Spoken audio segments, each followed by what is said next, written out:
To all future Amanda Nunes opponents, let me just say this. Even if you feel like you might be able to take her, let me just give you one piece of advice. Stop wasting your time. Stop wasting your good time, because that is where you go wrong.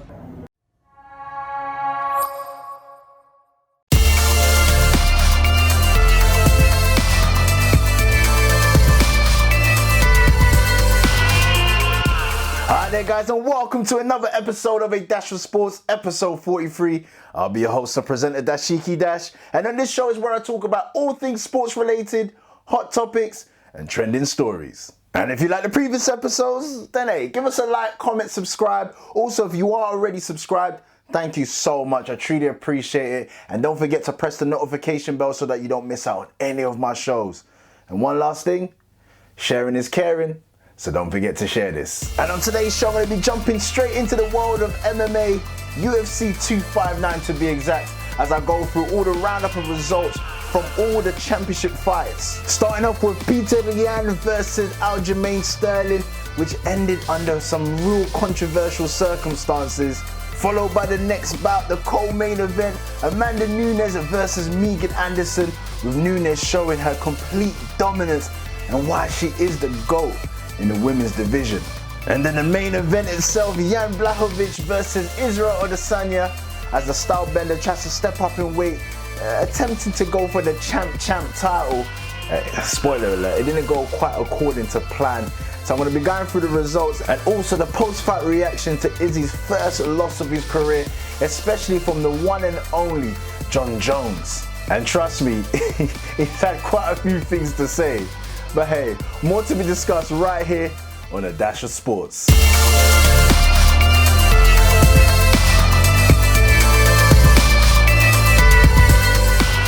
It's time! UFC 259!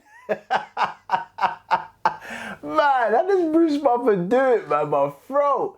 He's always maintaining a high level. Even if there's no fans in attendance, he's still up there, man. But UFC 259, man, it did not disappoint. It did not disappoint, man. It lived up to his billing. Like, especially the 3 championship fights. We saw the first of a couple of things as well. Like the first time a title has ever been won via disqualification. You also had, man, the light work that was made of this fighter. In and out business, in and out. And also bear witnessing one of the UFC superstars' first loss of his career. Man, I gotta jump straight into this, man. I'm gonna be starting off with Petr versus Aljamain Sterling. Well, this was the first of 3 championship bouts during this event, as Aljamain Sterling became the new UFC bantamweight champion of the world. And it happened in one of the most unimaginable ways possible. Sterling defeated the defending champion Petr via disqualification after an illegal knee in the 4th round at the UFC 259 in Las Vegas. The result was not satisfactory even to the winner after plenty of entertaining action. Now I tell you this, Sterling came out the gates real fast, pressurizing with strikes, takedown attempts, right from the opening bell. Sterling did continue under pressure throughout the rounds, but slowly you could see how patient Jan was being, like, never changed his facial expressions when he was getting hit or the attempted, takedowns. He was just buying his time. Then eventually, as you saw Sterling started tiring, then you started seeing the quality that Jan has and the reason why he was the defending champion. The finish came in the 4th round with Sterling having clearly tired and Jan coming on strong, landing the harder strikes and winning what few meaningful grappling exchanges that they were having. As Sterling was attempting to score a takedown, he was stuck on the ground and considered down with his knee touching the mat. Jan then let loose a blatantly illegal knee, crushing Sterling to the face and knocking him down to the mat, despite referee Mark Smith telling Jan that Sterling was a down fighter. Immediately after that, there was a bit of whispering from the referee as he called in the doctor. They checked on Sterling once again. The doctor also checked on Sterling. Referee then had no choice but to make the decision that it was a disqualification, as he deemed it that the knee wasn't, it was intentional. And if you actually watch it back, you'll see that, man, it was a blatant knee to the head. Knocked him down and he wasn't, Sterling wasn't deemed fit to carry on, which then meant, due to disqualification, the title then went over to Sterling. This ain't like WWE, where you can leave the ring or you get disqualified and be like, yeah, the winner was Sterling. But due to the fact that it was a disqualification, the champion still remains the same. Nah, none of that. The title goes over. So Petr Yan loses his title. That didn't really bode well with Yan. Neither did it bode well with Sterling, who was, he was emotional, man. He was crying in the ring and saying that, he didn't want to win it that way. But a part of me feels like he was okay to carry on. I felt like he was somewhat using the system, but listen, it was an illegal knee. But listen, you're a seasoned vet, you're a champion, a bantamweight champion. You should know the rules. And the rules are the rules.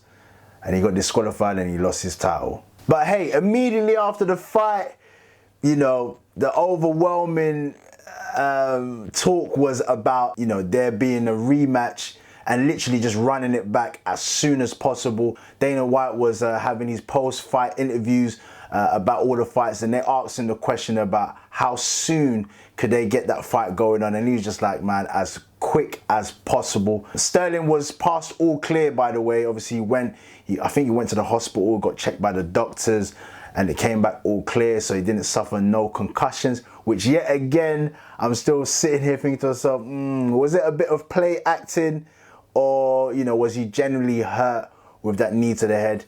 At the moment, he's holding the title. I think Yan tweeted Sterling, asking him if he was okay and, if he was enjoying the title, which for me, at the moment, it just seems like Sterling is holding the title for Yan. By the rematch, I feel like Yan is too strong for Sterling. I feel like Sterling tired out very, towards the latter stages of the fight, as you can see, he was getting very tired, and I can't see him sustaining that kind of fast pace. Like I said, he came flying out the gates. Unless he's going to be improving on his cardio, which he was pretty fit. He looked pretty fit, but I don't think he can sustain that type of work rate throughout 5 rounds if it does go into the championship rounds. But based on the first fight, let me know, man, what you think about it, or do you think that, if they have the rematch, who would win, Sterling or Yan? Be very interesting, but my money, if I was a betting man, my money will go on Petr Yan. I think that he's just a tad too strong, although Sterling is very quick, but I just think that the work rate is too hard to sustain. So my money is on Petr Yan. Let me know, man. Put your comments down below and let me know. And now moving on to the next bout, and what can I say, man? Real certified. Stamp of approval is there. A certified GOAT, Amanda Nunes. Her dominance is just to be admired, man. She's cleaning out. She's cleaned out. Like Megan Anderson, she had no chance, man. No chance whatsoever. The way she got destroyed, man, in quick and easy fashion, I don't even know who's going to be able to take Amanda Nunes out, man. Who's next? Who is next? Amanda Nunes steamrolled to victory on Saturday in the latest successful defense of her UFC featherweight championship. An extended layoff and new motherhood had no bearing on the 2-division UFC champion. And she didn't really need to do much, nothing to really call into question her status as the greatest fighter in women's MMA history by defending her featherweight title.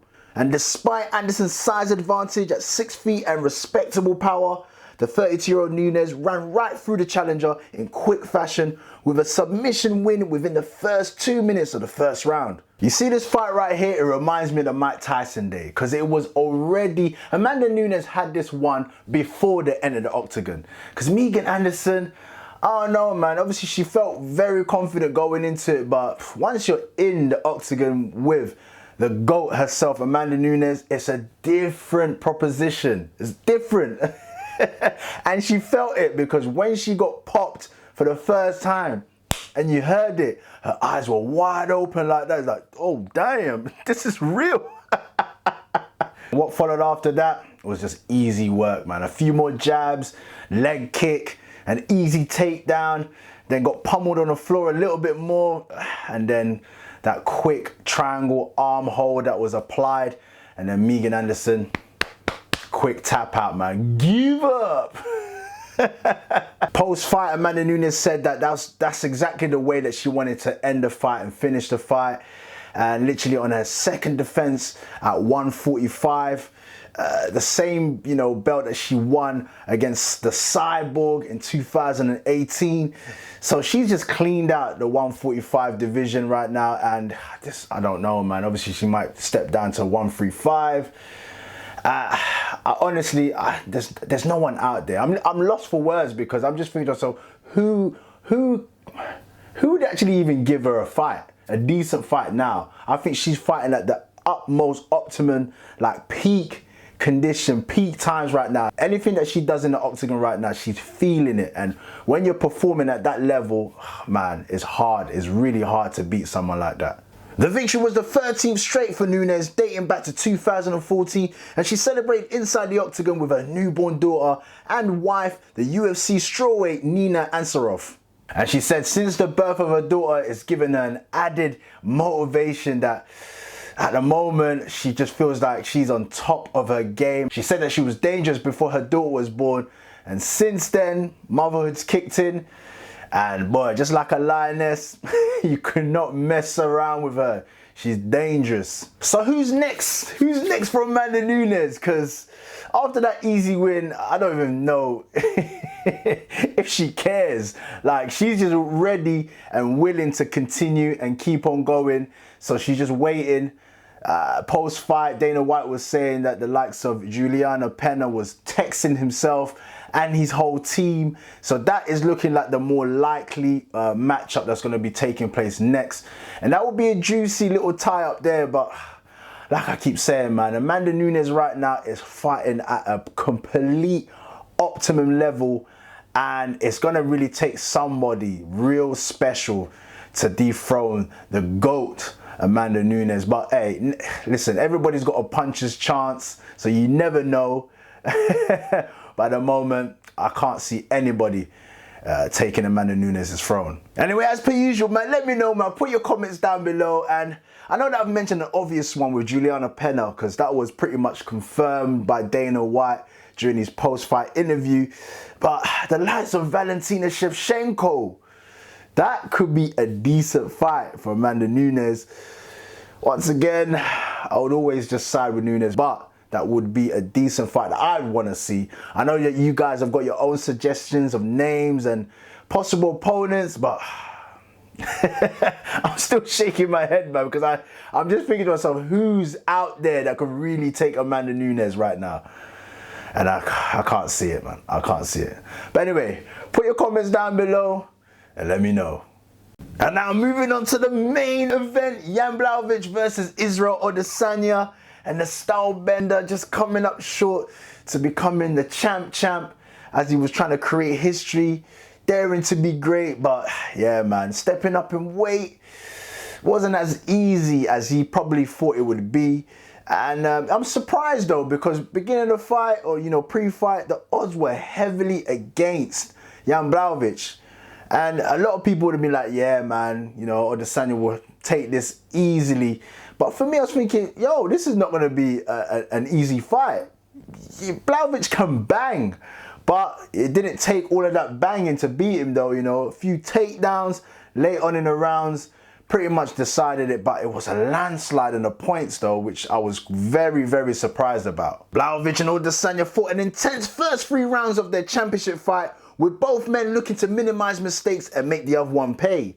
While Adesanya was the better technical striker, Blachowicz, as expected, was intending to show his power and his weight advantage. Although the feints of Adesanya seemed to trouble Blachowicz throughout the fight, with a decent volume of punches landed, it was actually Blachowicz who outlanded Adesanya in total strikes in every round of the fight, according to the UFC official stats.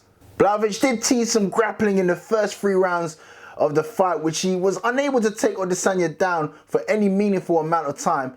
It was later on in the championship rounds though where Blachowicz showed off his bona fide skills of takedowns and his just a weight advantage as well. Finally, he was using his size and strength, and then he managed to take out Adesanya down to the floor and then started grinding away, which were literally the last 2 rounds is where I feel like he got the fight. He got the fight in the bag. Now, I'm fully rating Jan Blachowicz for that tactic, especially he had to make that adjustment because going into the 4th and 5th round, those are the championship rounds, and trying to stand toe-to-toe, trying to outstrike each other, trying to prove that you can outstrike each other, it wasn't going to work, and I feel like he would have lost that fight. But just adapting and changing it up in the 4th, literally like come halfway point of the round, he was just like, okay, takedown. That's when he piled on the points. And then in the 5th round, the same thing. Adopted the same tactic as he did in the 4th. Halfway through the round, took Adesanya down. And that was pretty much it. But the points gap is, yeah, like at the end of the fight, I can't believe that how much of a wide margin it was. 49-46, 49-45, and 49-45 with 2 of the 3 judges giving Blachowicz a 10-8 round in the 5th round, supposedly rewarding him for the dominant groundwork, including closing out the fight in a mounted position while dropping heavy punches to the face of Israel Adesanya. Blachowicz then went on to say in his post-fight interview that he thought that Adesanya would have been a lot faster than he was in the fight. And he didn't hit as hard as he thought as well, which was frustrating for him because he was like, man, I should have let my left hand go a bit more. But I just think both fighters were kind of respecting each other's skill set. Let's just say, you know, they're both champs, innit? So you're kind of weary about what the other fighter is going to do. But the power, the dominance in terms of the weight aspect was on Blachowicz's side. And then when it came to Adesanya, I don't know, man. I think he just needs to go back to middleweight, as he said he's going to do, to rule with his black iron fist. And then he gave all the kudos and he respected his opponent, Blachowicz, and gave him all the accolades and gave him all the, he took it well. He took the loss very well. And I just feel like it's just one of those situations. Maybe going up in weight isn't for him. He said he's going to be back, but he's going to go down to handle business once again. And then afterwards, he's going to come back up in weight. But I think he should just allow it, especially with the likes of Jon Jones, which I'm going to get into very shortly. He was teasing him after his loss. But then Adesanya was saying, look, if you lot want to get off the hype train, do so now, but he's going to come back bigger and stronger, and he's going to dare to be great once again. So we'll see. I can't discount him. If anything, losing in a heavier weight class is not too bad, you know what I mean? You could just be like, look, you tried to be champ, it didn't work out, but I'm sure that he'll go back to the drawing board, clean up again in the middleweight division, and then go up in weight and try again. And then, boy, let's just see if he'll be able to do it. I think it's going to be tough. I don't feel that he possesses the power to really do something, but listen, the first time experience, it didn't go so well. Maybe, second time lucky. So we now know that Israel Adesanya will be going back down to the middleweight division, which I felt like was the best option for the last style bender. Honestly, he looked a bit on the slower side, no power. So go back down to the middleweight, go and dominate there, go and bend your style down. Rule with the black iron fist, as you said, and then maybe later on you can come back up in weight and try again to be champ. But for now, just cool down in the middleweight division. And what about Jan Blachowicz? Who's next for him? Who's gonna be taking up the Polish powerhouse? Well, the likes of Glover Teixeira seems to be the name that's ringing out at the moment, which is a fight that Blachowicz actually welcomes. So fingers crossed that they can make that as soon as possible, because, that will be a scrap. But anyway, let me know how you felt about that fight. And will Israel Adesanya recover from his first ever loss? Remember, that's his first time he's ever lost in the UFC. Will he recover from that? So it'll be very interesting to see how he moves on, especially him going back down to the middleweight division. But let me know, man. Put your comments down below and let me know.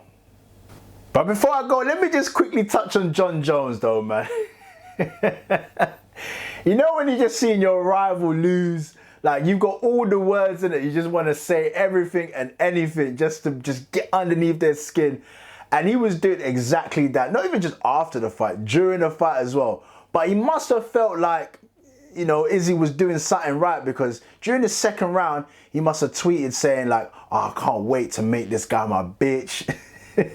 But then when it got into the fourth round now, and Blachowicz obviously was doing the takedowns and ground and pound, I think to Jon Jones was just like, man, after seeing that, man, it's not worth my time, is it? It's not worth my time. And then once, you know, it was announced that Israel Adesanya lost for the first time, blemishing his undefeated record, Jon Jones then continued with the teasing and quoted him by saying, oh, dare to be great? Well, boy, for anybody that was out there saying that Izzy will beat me, they need to slap themselves. And yo, man, it went on throughout the night with more messages. And it'll be interesting to see. The only way that fight will happen now is if Israel Adesanya goes back up in weight, you know, tries to maybe beat Blachowicz in a rematch or something like that, gets the belt, and then that's the only way that Jones will be interested. If it's just for the sake of fighting, there's nothing really in it. I feel like Jones feels that he would heavily dominate Israel Adesanya, and I feel like it'd be a bit of a mismatch. Like I said, man, Izzy hasn't got the power at the moment, and yeah, I don't see him ever having the power to really trouble people in that division. Skill-wise, technique, yeah, maybe, but he just doesn't have enough about him, and also just the weight advantage as well, just naturally not strong at that weight. So I can't see that happening. Maybe in a parking lot somewhere they can tear it up, but in the octagon, nah.